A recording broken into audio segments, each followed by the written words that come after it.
Infinitive মানে আমরা বলতে পারতেছি টু এর পরে ভার্বের প্রেজেন্ট ফর্ম। এখন টু এর পরে ভার্বের প্রেজেন্ট ফর্ম যখন থাকে তখন সেই রূপটাকে আমরা ইনফিনিটিভ বলি।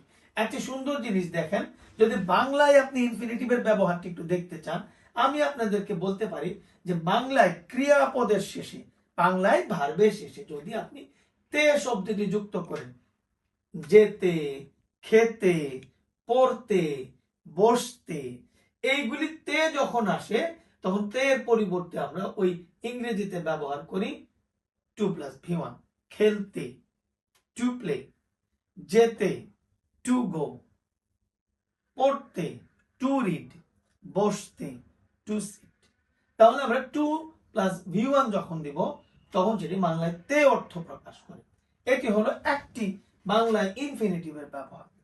এখন দেখেন ইনফিনিটিভ সেন্টেন্সের ভেতরে 4 রকমের আসে আমি বলেছি, তবে এখানে আমি শুধু আজকে নাউন সম্পর্কে, অর্থাৎ ইনফিনিটিভটির নাউন হিসেবে বাক্যের ব্যবহার এর একটু আলোচনা দিচ্ছি।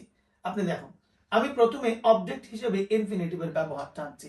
আপনারা অন্তত আপাতত এটি মনে রাখবেন, অবজেক্ট আর সাবজেক্ট এর দুই জায়গায় যারা থাকবে তারা সবাই নাউন, অর্থাৎ সাবজেক্টও নাউন, অবজেক্টও নাউন হয়। তো প্রথমে আমি অবজেক্ট হিসেবে ইনফিনিটিভের ব্যবহারটি করে দেখাচ্ছি। এইটা একটি এক্সাম্পল দেখেন, এক্সাম্পল আছে এখানে, আই ওয়ান্ট টু গো দেয়ার।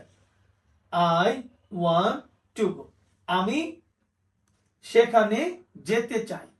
এখন অবজেক্ট চেনার নিয়মটি হচ্ছে, আপনি অ্যাকশন ভার্বকে, মূল ভার্বটিকে যদি আপনি কি বা কাকে দিয়ে প্রশ্ন করেন, আমি আবার বলছি, কোনো একটি মূল ভার্বকে যখন আপনি কি বা কাকে দিয়ে প্রশ্ন করবেন এবং কি বা কাকে দিয়ে প্রশ্ন করে যখন আপনি জবাব পাবেন তখন সেটা অবজেক্ট। তাহলে আই ওয়ান্ট, আমি চাই, আমি কি চাই, আমি যেতে চাই, যেতে, টু প্লাস V1 যেতে। তাহলে আমি যেতে চাই, আই ওয়ান্ট টু গো, কি চাই, যেতে চাই, কি এর জবাব দিল টু গো। তাহলে টু গো কি দিয়ে প্রশ্ন করে জবাব পাওয়ার কারণে এটি একটি অবজেক্ট। আর একটু আগে বলেছি অবজেক্ট এবং সাবজেক্ট উভয়ই হয় নাউন, তাই নাউন হিসেবে ব্যবহৃত হয়েছে, বাক্যে অবজেক্ট হিসেবে ব্যবহৃত হয়েছে, সাবজেক্ট হিসেবে। এই এক্সাম্পলটা আমরা অনেকেই বলে থাকি, to swim is my hobby. To swim কি আমার শখ, আমার শখ হচ্ছে সাঁতার কাটা।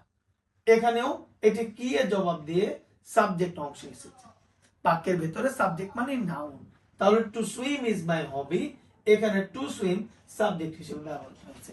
আমি বোঝার সুবিধার্থে আরো একটি এক্সাম্পল এখানে টানছি, আবারও অবজেক্ট হিসেবে, আই লাইক টু সুইম। তাহলে আমি কি পছন্দ করি, আই লাইক টু সুইম, আমি পছন্দ করি সাঁতার কাটতে, সাঁতার কাটতে, টু সুইম। তাহলে এখানে টু সুইম কি লাইকের জবাব দিয়েছে, কি এর জবাব দিয়েছে, তাই এটি হচ্ছে এখানে অবজেক্ট। অবজেক্ট মানেই নাউন। এবং আপনি আশ্চর্য হবেন, আপনি যদি এই ক্লাস 7 এর বোর্ডের গ্রামার বইটি খুলেন এবং সেখানে 124 পৃষ্ঠায় আপনি যান, আপনি সেম এক্সাম্পলটি পাবেন ক্লাস 7 এর বইয়ে।